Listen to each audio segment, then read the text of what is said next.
In this video, I'm going to talk a bit about how to make an animation using PixInsight. There are really only two major tools that you need. Yes, you need to do some processing, but basically you need the combination of the blink tool as well as a image container. Those two together will allow you to make animations. And I'd like to point out the highlights of how that's done. I'll give you enough information, you can literally do it, but I'm not going to actually process. It just takes a lot of time. You can see step by step how to go forward and make your own animations.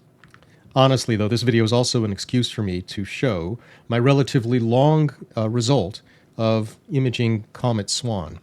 Comet Swan was one that was in the sky long enough that each night you had about 40 minutes or so to kind of just sit on it and take pictures, which is what I chose to do. It wasn't something that was very detailed for most nights. It had a fairly, kind of stream-like tail, didn't have too many knots going on. There were some times, and you can kind of see some of the subtle variations here. Now, I'm not convinced that my blinking of these frames, this isn't the actual animation, I'm just blinking here and within PixInsight, that probably isn't going to look very good at the video. So at the end, I'll show you the actual animation that I made. So a couple of notes about the acquisition in terms of, a strategy. What we're looking at here is Comet tracked, or roughly anyway, Comet tracked data. So I input into the mount that I'm using basically the rates that the Comet is moving because I'm using the Sky. This is Software BISC's the Sky software in order to control my telescope. It has all the information about the rates of comets that are moving. It has an ephemeris for every comet. And you can just say, please track the comet. And what that will do is it'll actually center the comet right on the screen, and it will track it at the rate the comet moves, not the stars. That's why we're seeing here the stars obviously are moving, because we're trying to keep still the comet. And I'm going to show you what that looks like here. I am currently using my telescope, but I can still show you the panel even though I'm using it. One of the most fascinating little features here was so powerful, and I didn't know that the Sky had this capability until it became possible within the controller that I use to control the mount. It has this little section here called a pointing origin. And the really cool thing about this is that it doesn't work by putting the coordinates on the sky. This is actually relative to the chip, to the sensor. As long as you tell it your focal length that it understands the plate scale, you can just specify how many millimeters, literally, on your sensor you need to move. Now, I don't need to know the number. I can just put in any number, and it'll move in X, which would be right ascension, and Y, which would be declination. What makes this super powerful is that from night to night, as long as I keep the same values, it's going to put the comet in exactly the same place on the sensor. Because all I'm relying on is the fact that it's going to move the telescope, some amount of angle in right ascension and declination. It'll do the same thing every single time, placing the comet, which starts in the middle, to that offset to wherever it is I tell it to go. And that is super powerful because then from night to night, I don't need to worry about anything. I just start up by going to the comet, putting in the offset, and press go to take my pictures. And I'll be able to put together an animation and blink frames and so on, just like I'm demonstrating. An important consideration when making these animations is that I am tracking on the comet here, and so the stars are elongated. And that elongation can't get too long because one of the steps that I'm going to be doing is removing the stars. I have found that the continuity between frames, especially if you're doing this on multiple nights, is best if you don't have the stars because it kind of jumps between one night to the next. Whereas if you just have just the comet, it still changes, but it's not as abrupt. And I need to expose then so they don't get too long that a program like Star Exterminator doesn't recognize them for stars. You actually have to go pretty long for that to be true, so that hasn't been a problem, but it's something to consider. The real limit for me here is really the brightness of the comet, not so much the trailing of the stars. So that's pretty much how I take the data. Now let me show you a little bit about how to process the data. And I'm going to go right in order, actually. I'll show you where the files are here. So here they come. The raw data, I put it all together across all of these nights, and this is just a single filter, unfiltered actually, clear filter, and I have all of the frames, right? The first thing I need to do is run these frames through WBPP, and it's going to output calibrated data, so I have flats, I have darks, and then also important will be cosmetic correction. There's an automatic cosmetic correction within WBPP. You can also make a template if that doesn't work well by using the quote-unquote old method of the cosmetic correction process. So certainly remove hot pixels, be pretty aggressive about that. And then what you end up with are all of these calibrated data. And the first thing that I'm going to do with all of the calibrated frames, I'll show you one here, is that I'm going to resample them. That's super important. These frames are quite large, even though I already binned the chip 2 by 2 here. They would be even larger than what you're seeing here. We're going to make them yet even smaller than this. So let me show you what one of these frames looks like. So here's a single frame, looks fine. And you can see the size of the frame down here at the bottom. It's 4,800 by 3,200 roughly or so pixels. And this kind of size is okay, but that's super, super big if you display this at 100%. You'll never make a movie where you're displaying it that big. It's like you're pixel peeping here or something like that. So instead, we're going to resample this down to something much more manageable for an animation. So let me show you what the resample looks like. There are two methods of resampling within PixInsight. One is the integer resample, which is the one I actually use here. There's another one that's just resample. Now, the resample actually has an interpolation algorithm, and you can choose different interpolation methods. We don't need that. We can just do strictly a downsample just with binning, basically. So I'm going to use integer resample here. And to get the integer resample to work for you, you got to make sure you're tracking the image of interest. So I actually hit the little track button, and then it'll update with the correct values. This is the current size of this image. And then indeed, what I used when I downsampled was a factor of 3. So I made these images considerably smaller, and boy, that makes this much more fun, because then you can process all the data very quickly and see your animation very nicely on the screen. So very important, I think, to downsample. Now let me show you how to downsample. All of these, could be 1,000 frames or whatever it is. We need to use a tool that's available to us here in PixInsight, which is the image container found here. I right-click on the screen to bring up this menu, and I go to the image container. Now, within the image container, I'm going to, as a first step, and we're just going to go step by step here, I'm going to load the files that are the calibrated frames. These are the ones that I need to resample. And you can see I've already got the folder named there, but of course I wouldn't have that yet. So what I would do is put an output directory here. And the output directory, I would call it resampled, because that will be the output. And then what is important for me is to change this file extension. I don't need the date time added, so I'm just going to remove this, and I leave file name and extension, which is basically all we have here. We have the file name, and then we have the extension XISF, and that's it. So we have this now set up as the files that we need to operate on, and we have our process. And the question is always, do you drag this here or this here? You go from the image container, which is confusing, to the process. And you'll see that this has a little check. That means I'm doing it correctly. Whereas if you try to go the other way, you will not get a check. So that's the correct direction. You can do it on the process as I've set it up, or you can do it on the instance of a process that's set up so you don't actually have that out. Either way is good. Now, I'm not going to actually do it right now, but if I drag this over to here, it's going to do exactly what we said, resample all these frames, putting it into this output folder.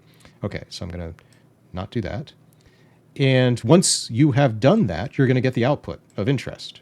So the output, of course, are going to be these resampled frames, and they are considerably smaller. You can see here the size now is 1596 by 1064.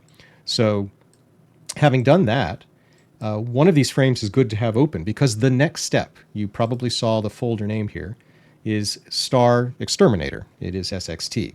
I want to get rid of the stars. Now, star exterminator has its own batch process, so I don't need to use the image container for SXT. What I do need to have, however, is a mask. It's important to have a mask because you want to protect some of the stuff that SXT can extract, and it's unintentionally extract, and you don't want that. When you blink all of these frames, it's very easy for our eyes to see those changes in variation of brightness and structure. So it's important to protect, especially the brighter portions of the comet. Now, down here, you don't need to worry about it. It's just right around here, the nucleus a bit and the head, the tail. Now, anything that you do protect, you're going to see the stars moving through because you're protecting it from star extraction. That's okay. I would rather it be that than actually lose parts of the comet. If you see, oftentimes people don't do that when they create the animations, and you can tell. So I prefer to protect what I can. To protect, we go to Script Utilities, and it's the game script that we want. And you can either stretch it or not, so you can see what you're doing. I can zoom in a little bit here. The trick that I have been instructing is you create something that protects the head, the region, a bit. You can make it very generous or not, just whatever size you might choose, that's going to be where stars will be visible. But let's say I don't know, I do something like this. I don't think I was this generous, but let's say I did. Then what is kind of neat is you can use the other multi-point functionality of the tool. And what you do is you can click like here, and then I would click downstream here, and then I would click here, and then I would click somewhere upstream. I can even go into here, but I don't need to really. I can just go right to the edge, right?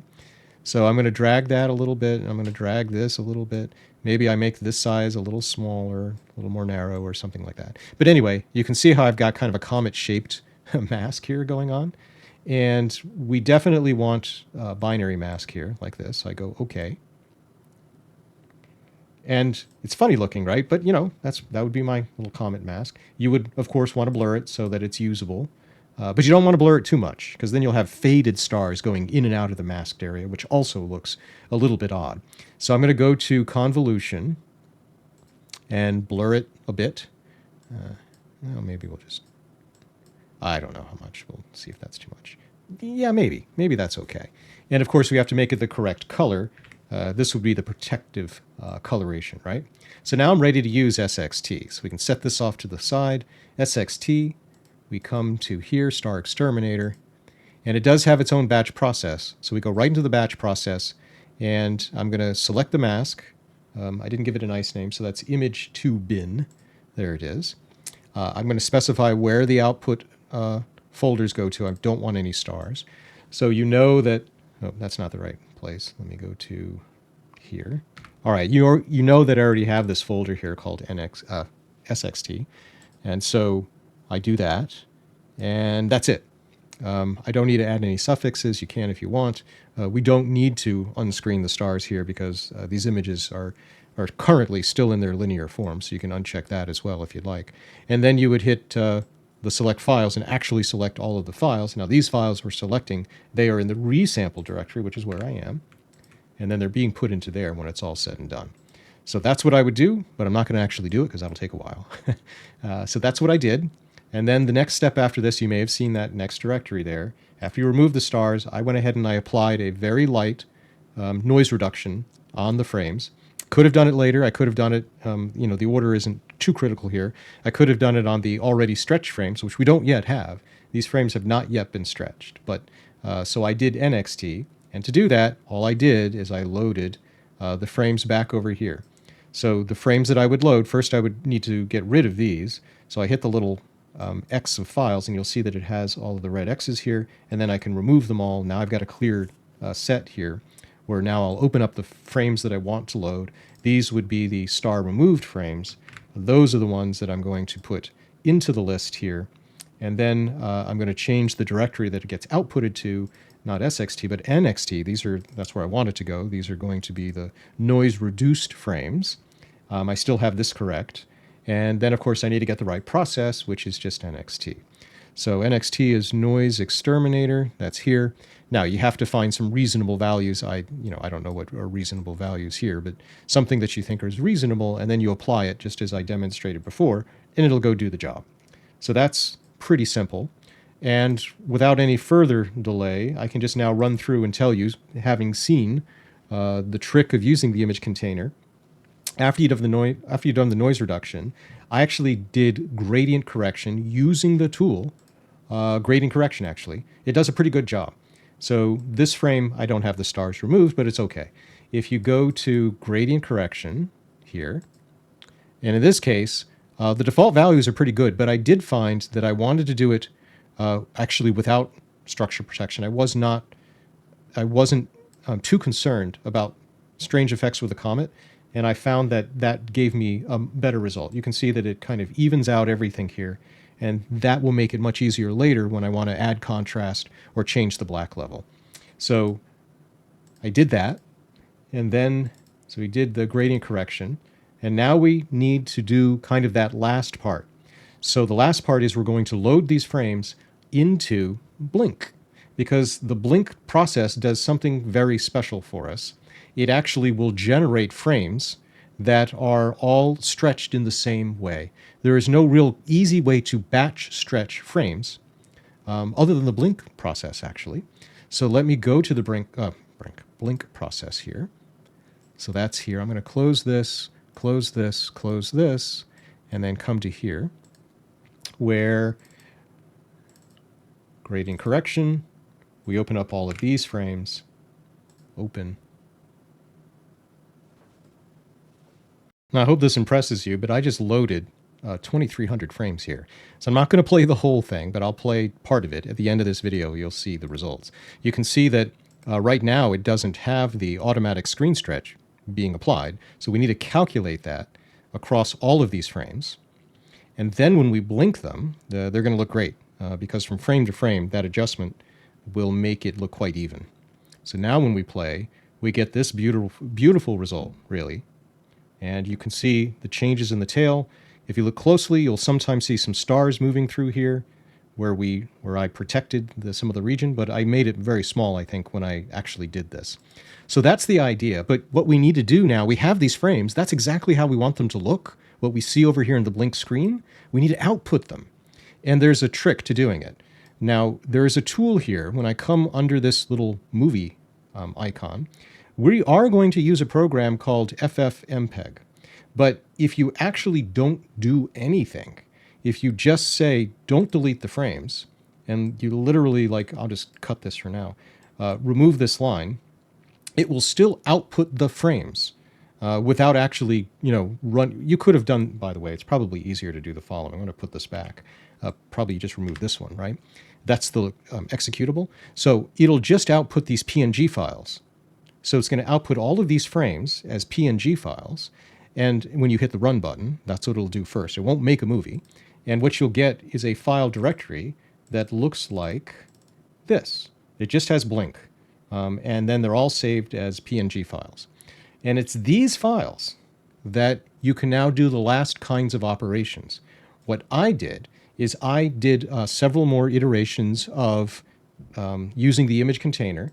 And I did, the main operation that I did is I applied histogram transformation, which is basically, I just changed the contrast of the overall image.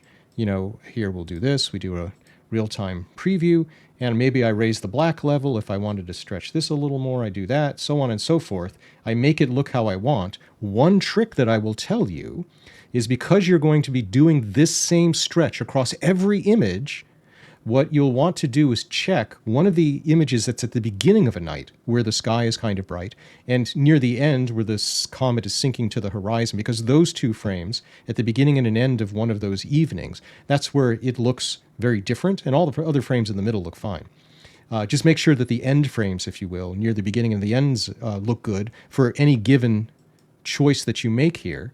And then once you've done that, I would apply this, or I would keep this as an instance if this is what I liked. And then I use the image container using this histogram transformation instance across all of those blink images. And then there's one final step. Now that you've done that, you'll go back to blink where you need to actually have installed this ffmpeg executable on your computer. Now on my website, I explain, you can look this up. You basically just you can download ffmpeg, and then you put it in the bin directory of your PixInsight installation, and then you specify the correct command line here, and it'll create the movie. That's it. That's all I did. And so I've now explained exactly how I go about creating one of these animations, and let me just show you the result of that. Now the swan, Comet Swan, it was okay. It wasn't as dramatic as, Comet Lemon, for example. So it is what it is, and I'll just show you across 7 or 8 nights what the comet looked like. Thank you very much for watching the video. I hope you enjoyed this very quick overview of creating an animation in PixInsight.